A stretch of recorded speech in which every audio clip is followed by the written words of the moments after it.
संकल्प ले चुके हैं इस बार। ये नौजवानों ने संकल्प लिया है कि जहां इनकी बेरोजगारी है, पढ़ाई अच्छी मिल नहीं पा रही है, दर दर भटक रहे, नौकरी रोजगार, चाहे नेताजी हों, हम लोग रहे हों और समाजवादी नेता, उन्होंने देश को खुशहाली के रास्ते पे ले जाने का काम किया। चाहे वो इंफ्रास्ट्रक्चर हो, चाहे शिक्षा के क्षेत्र में, चाहे मेडिकल कॉलेज बना करके यहाँ के लोगों को सुविधा देने की बात हो, इंजीनियरिंग कॉलेज और खासकर परफ्यूमरी की ब्रांच को खोल करके यहाँ के कारोबार को बढ़ाने के लिए मंडी को बनाने का काम, कन्नौज कैसे आदर्श जिला बने और अपना खोया हुआ इतिहास कैसे बनाए।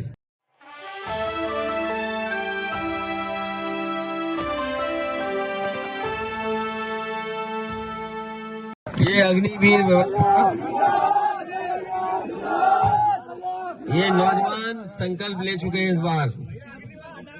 ये नौजवानों ने संकल्प लिया है कि जहां इनकी बेरोजगारी है, पढ़ाई अच्छी मिल नहीं पा रही है, दर दर भटक रहे नौकरी रोजगार के लिए, और अग्निवीर व्यवस्था जानबूझ करके सरकार लाई है, जिससे जहां हमारे गांव के बच्चे नौकरी रोजगार पा जाते थे, उनका जीवन स्तर बेहतर हो जाता था। उस जीवन स्तर बेहतर न हो पाए, इसलिए अग्निवीर व्यवस्था लाने का काम किए हैं।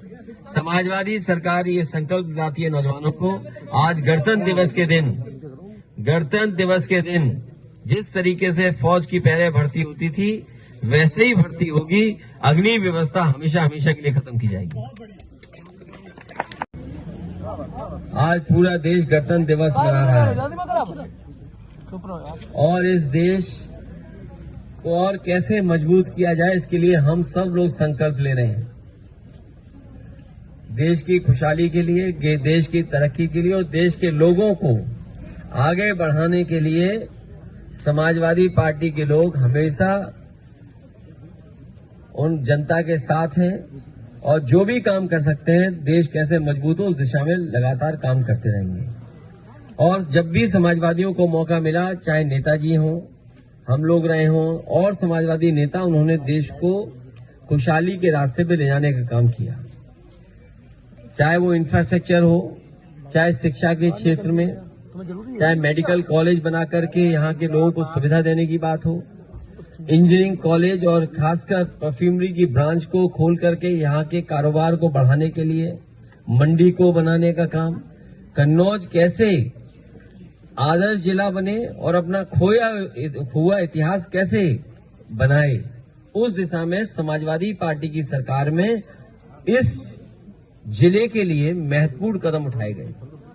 आज जिस गांव में गया, उस गांव में कभी कलाम साहब आए थे, एपीजे कलाम साहब आए थे।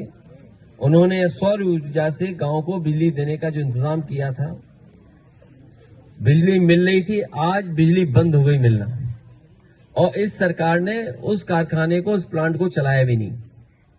यहीं आसपास थोड़ी दूर उमरदा में पराग का एक मिल्क प्लांट लगवाया था, काऊ मिल्क प्लांट, जिससे गाय के दूध के उत्पादन से जो चीजें बने वो बड़े शहरों में जाएं और बाजार में पहुंचे, मुनाफा सरकार को, लोगों को काऊ मिल्क प्लांट के प्रोडक्ट से लाभ पहुंचाया जा सके, उन्हें मिल सके।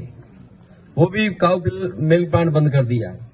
जिस इंजीनियरिंग कॉलेज में हम लोग हैं, वो आप बेहतर देख सकते हो, बच्चों को सुविधाएं नहीं, टीचिंग स्टाफ नहीं, आज के हिसाब से जो आधुनिक लैब बननी चाहिए या और सुविधाएं होनी चाहिए वो नहीं है। ये आधा अधूरा, अभी तक पिछले कई वर्षों से काम पूरा नहीं कर पाई सरकार। ऐतिहासिक महंगाई है सरकार में, रिकॉर्ड तोड़ बेरोजगारी है, और ये सब जानते होंगे चौतरफा भ्रष्टाचार चल रहा है सरकार में, और देश के सौहार्द को मिटाने के लिए भी साजिश चल रही है, और जो देश के एकता का ताना बाना था उसको तोड़ने का काम कर रहे हैं। जो भाईचारा, जो हमारी पहचान है मिलकर के रहने की, उसको भी ये तोड़ने का काम कर रहे हैं। ना उम्मीद गरीब हैं, अपने को ठगा महसूस कर रहा हुआ किसान, मेहनत के सही दाम पाने के लिए भी त्रस्त है मजदूर को भी अपनी कीमत नहीं मिल पा रही, ये हालत पैदा कर दी है सरकार ने। और जिस तरीके से काम पाने के लिए, रोजगार पाने के लिए दर दर भटकता हुआ हमारा नौजवान है, हताश और निराश हो गया है। और सुनने में आ रहा है इजराइल में जहां युद्ध चल रहा है वहां के लिए भर्ती सरकार करा रही है कि अगर यहां भूख से मर रहे हो तो जाओ वहां बम से मर जाओ जाके। ये सरकार है। और सड़क पे अगर ध्यान नहीं दोगे तो आपको सरकार का सांड मार डालेगा। तो ये हालात हैं। जनता ने मन बना लिया है, पीडीए के साथ रहेंगे, पीडीए ही एनडीए को हराएगा। पीडीए 90% आबादी की आवाज है। 90% वो लोग जिनके साथ भेदभाव हुआ है, जिनको सरकार ने दूर कर दिया है, चाहे वो अपॉइंटमेंट्स हो, नौकरी हो, रोजगार हो, उनसे दूर करने का काम 90% लोगों को किया है। इस बार 90% लोग मिलकर के इस भारतीय जनता पार्टी को हटाने का काम करेंगे।